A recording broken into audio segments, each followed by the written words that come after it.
Sebanyak 1,000 ketua isi rumah KIR di seluruh Pahang bakal menikmati manfaat menerusi Rumah Rakyat Pahang RRP dalam tempoh 5 tahun akan datang. Pengerusi Jawatankuasa Perumahan dan Kerajaan Tempatan Yang Berhormat Dato' Abdul Rahim Muda berkata, sehingga kini sebanyak 304 unit rumah untuk golongan yang tidak berkemampuan telah berjaya dibina sejak RRP dilancarkan pada tahun 2020. Di mana kerajaan kita telah berjaya membina sebanyak 98 unit pada tahun 2020 dan dalam pembinaan sebanyak 206. Jadi keseluruhan yang telah dibina untuk rumah RRP pada tahun 2020 dan pada tahun ini sebanyak 304 pada golongan-golongan yang memerlukan rumah yang tidak mempunyai pendapatan yang tetap. Mana pada tahun ini sebanyak 2 pasar telah diluluskan, iaitu 200 unit bagi pasar pertama tahun 2021 dan pada bulan September yang akan datang diluluskan lagi sebanyak 104 unit bagi pasar 2 tahun 2021 dan dijangka siap pada sebelum akhir tahun inilah. Keseluruhan pasar ini melibatkan kos pada tahun sebanyak RM6,825,000 yang telah dikeluarkan oleh Pak Kerajaan Negeri pada golongan yang bersasar, dan Kerajaan Negeri bercadang untuk setiap tahun melaksanakan sebanyak 100 hingga 200 unit rumah rakyat Pahang bagi mereka yang memerlukan rumah.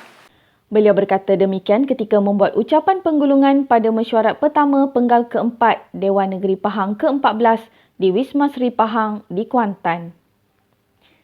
Dalam pada itu, beliau turut memaklumkan bahawa Yang Amat Berhormat Menteri Besar Pahang, Datuk Seri Haji Wan Rosdi Wan Ismail telah bersetuju meluluskan pertambahan RRP Fasa 2 tahun 2021 dan pelaksanaannya akan bermula September depan.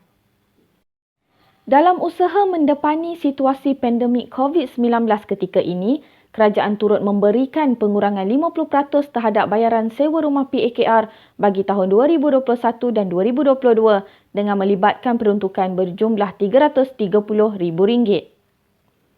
Menjawab kepada pertanyaan oleh Ahli Dewan Negeri ADN Bilut, Yang Berhormat Tuan Lee Chin Chen, ADN Padang Tengku, Yang Berhormat Datuk Mustafa Long dan ADN Semambu, Yang Berhormat Tuan Lee Chien Chung berhubung pengecualian bayaran bulanan sewa premis pihak berkuasa tempatan PBT, beliau berkata, Yang Amat Berhormat Menteri Besar Pahang, Datuk Seri Haji Wan Rosdi Wan Ismail telah mengumumkan pengecualian bagi bayaran bulanan sewa premis PBT sebanyak 50%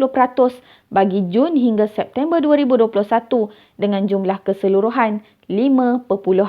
juta. Berhubung dasar penjajaan di tepi jalan yang diusulkan oleh ADN Indrapura, Yang Berhormat Datuk Seri Haji Syafiq Fauzan Haji Sharif, Yang Berhormat Datuk Abdul Rahim berkata dasar tersebut masih diteruskan tetapi pihak MBK tidak membenarkan peniaga beroperasi di kawasan berisiko atas faktor keselamatan. Jumlah permit khas harian penjaja tepi jalan yang telah dikeluarkan dalam tempoh pandemik adalah sebanyak 1,443, termasuklah meluluskan 15 tapak pasar malam dengan mengenakan syarat-syarat tertentu.